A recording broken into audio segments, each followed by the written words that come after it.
जयश्रीताई शेळके, तुमचा परिचय. सर्वांना सन्मानाचा क्रांतिकारी जय भीम. जय भीम. मी ॲडव्होकेट जयश्री शेळके. मी दिशा बुलढाणा जिल्हा महिला बचत गट फेडरेशनची संस्थापक अध्यक्ष आहे. जी. महेंद्र मेढे जयश्रीताई शेळकेचा सन्मान करतील. जोरदार टाळ्याच्या गजरामध्ये आपण सुद्धा या सत्काराला सन्मानाला दाद देऊयात. सुरुवात करतोय या ठिकाणी महाचर्चेला आणि म्हणून आपला जो विषय आहे समतेच्या लढ्यातील आंबेडकरी महिलांचं योगदान, या विषयावर बोलतं करण्यासाठी आमंत्रित करतो सुरुवातीला मी जयश्रीताई शेळके, ज्या दिशा महिला बचत गट फेडरेशनच्या संस्थापक अध्यक्ष आहेत.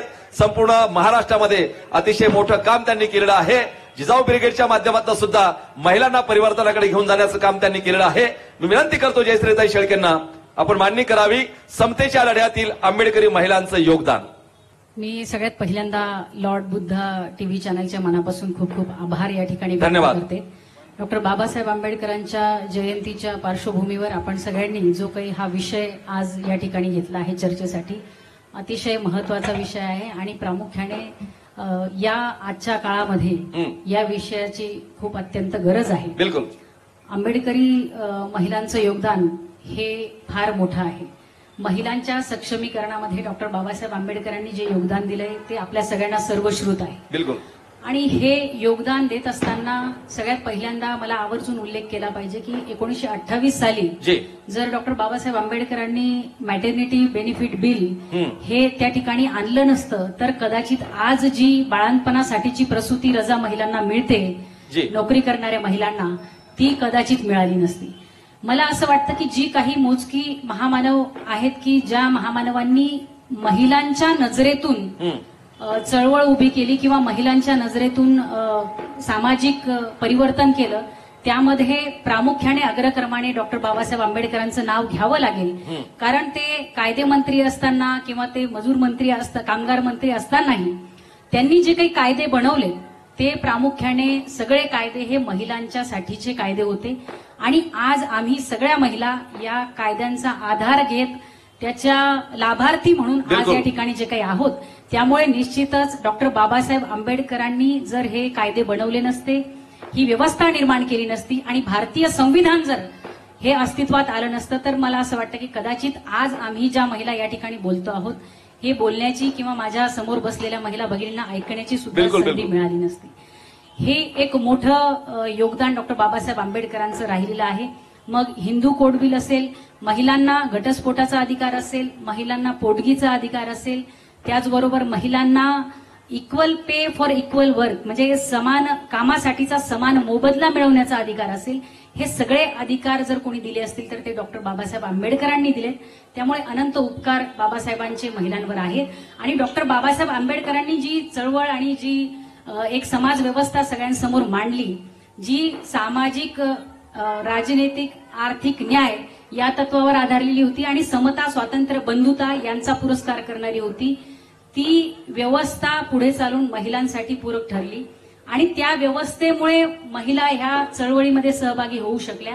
डॉक्टर बाबासाहेब आंबेडकरांचा तो उद्देश होता की महिलांनी पुरुषांच्या बरोबरीने किंवा 2 पावलं पुढे होऊन काम केलं पाहिजे. आणि म्हणूनच डॉक्टर बाबासाहेब आंबेडकर म्हणतात की कोणत्याही समाजाची प्रगती ही त्या समाजातील महिलांच्या प्रगतीवरून आपल्याला आखता येते किंवा त्याची जी काही आपल्याला अंदाज जो आहे प्रगतीचा तो महिलांच्या प्रगतीवरून लक्षात येतो. आणि म्हणून बाबासाहेब आंबेडकरांनी काळाराम मंदिराचा सत्याग्रह असेल किंवा त्या ठिकाणी महाडचा सत्याग्रह असेल, या दोन्ही आंदोलनांमध्ये महिलांची संख्या ही खूप मोठ्या प्रमाणामध्ये होती. आणि त्या चळवळीतनं आलेल्या ज्या महिला होत्या, आंबेडकरी चळवळीतनं, त्या महिलांनी निश्चितच पुढे इतिहास घडवलेला आपल्याला दिसून येतो. मला फक्त एक उदाहरण देता येईल की तुळशीबाई बनसोडे ज्या महिला आहेत, जी चळवळ बाबासाहेबांनी चालवली, मूकनायक किंवा बहिष्कृत भारत या वर्तमानपत्रांच्या पाक्षिकाच्या माध्यमातून त्यांनी या चळवळीला जनतेसमोर शब्दांच्या माध्यमातून मांडण्याचं काम केलं आणि त्यातून प्रेरित होऊन या ज्या आहेत तुळशीबाई बनसोडे यांनी स्वतःचं चोखा मेळा नावाचं त्या ठिकाणी जे वर्तमानपत्र सुरू केलेलं होतं, हे एक उदाहरण आहे. आणि येणाऱ्या काळामध्ये मला असं वाटतं की म्हणूनच आंबेडकरी चळवळीतील महिला किंवा आंबेडकरी विचारांनी प्रेरित झालेली महिला ही त्या काळामध्ये पुढे आली. तिने सगळ्या जुन्या रूढी परंपरा या जुगारून दिल्या आणि तिने डॉक्टर बाबासाहेब आंबेडकरांनी सांगितलेल्या परिवर्तनाचा, समतेचा आणि संविधानाचा मार्ग स्वीकारला म्हणून आज ती या ठिकाणी उभी आहे किंवा आपण या ठिकाणी उभे आहोत. त्यामुळे आताचा जो काळ आहे, जसं आपण म्हणालात की या विषयातच आणखी दुसरा विषय की आता जातीय अत्याचार असतील किंवा शिक्षण असेल किंवा महिला सक्षमीकरण असेल, या अनुषंगाने महिलांची भूमिका काय असली पाहिजे ही निश्चितच मोठी जबाबदारी मला असं वाटतं की या भविष्यामध्ये आपल्या सगळ्यांवर आहे आणि त्यासाठी आपण सगळ्यांनी प्रयत्न करणं अत्यंत गरजेचं आहे. आज जरी वाटतंय की आपण बरोबरीने आहोत, आज प्रत्येक क्षेत्रामध्ये महिला पुढे आहे, महिला पुरुषांच्या बरोबरीने आहेत, तरीही सामाजिक, आर्थिक, राजनैतिक आणि धार्मिक या सगळ्याच पातळ्यांवर अजूनही महिलांचं मोठेपण किंवा महिलांचं पुढारलेपण किंवा महिलांचं जे काही अंगी गुण आहेत ते मान्य करायला जे एक डॉक्टर बाबासाहेब आंबेडकरांसारखं किंवा महात्मा ज्योतिबा फुलेंसारखं एक मन लागतं मोठं, ते मन दुर्दैवाने आजही नाही. हे मान्य तुम्ही करू शकता. जेव्हा या देशामध्ये जयश्रीताई संसद भवनाचं उद्घाटन झालं तर तुम्ही पाहू शकता की या देशाची प्रथम नागरिक असणारे राष्ट्रपती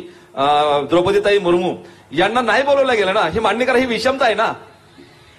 मला तेच सांगायचंय की आजचा काळ जरी आपल्याला असं वाटतं की बरोबरीचा आहे, तरी आज मला असं वाटतं की मागच्या 10 वर्षांमध्ये जी काही परिस्थिती, इथले जी काही सामाजिक राजकीय स्थित्यंतर 10 वर्षांमध्ये झाली, त्यामुळे आज ही परिस्थिती आली आहे की डॉक्टर बाबासाहेब आंबेडकरांनी दिलेलं संविधानाचं सर्वोच्च पद असतानाही आमची एक महिला भगिनी त्या ठिकाणी तिचा अधिकार असतानाही बोलू शकत नाही, तिला बोलू दिलं जात नाही.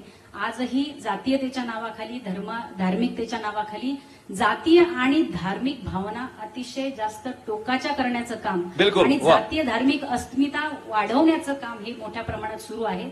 आणि अशा परिस्थितीमध्ये आपली सगळ्यांची जबाबदारी आणि प्रामुख्याने महिला म्हणून आपली जबाबदारी यामुळे जास्त आहे की महिला ही केवळ एकटी शिकत नाही, तर राष्ट्रपिता ज्योतिबा फुलेही म्हटले होते की एक महिला जर शिकली तर ती साऱ्या घरादाराचा उद्धार करते. त्यामुळे महिला जर शिकली तर तिच्या माध्यमातून पुढची पिढी आणि अख्खं कुटुंब हे शिकत असतं. ते जर महिला परिवर्तनाचा विचार मांडणारी असेल, जर महिला त्या ठिकाणी आंबेडकरी विचारधारेची असेल किंवा चळवळीचा विचार मांडणारी असेल, तर कुटुंब ही त्याच दृष्टीने त्याच वाटेने चालत असतं. आणि आजच्या घडीला इतक्या मोठ्या प्रमाणामध्ये धर्मांधता वाढलेली असताना, जातीय तेढ निर्माण करण्याचं काम खूप मोठ्या प्रमाणात चालू असताना मला असं वाटतं की आपल्या सगळ्या महिलांची जबाबदारी खूप मोठी आहे. जी, खूप छान. जोरदार टाळ्या होऊन जाऊ द्या. अतिशय महत्वपूर्ण मांडणी या ठिकाणी जयश्रीताई शेळके यांनी केलेली आहे.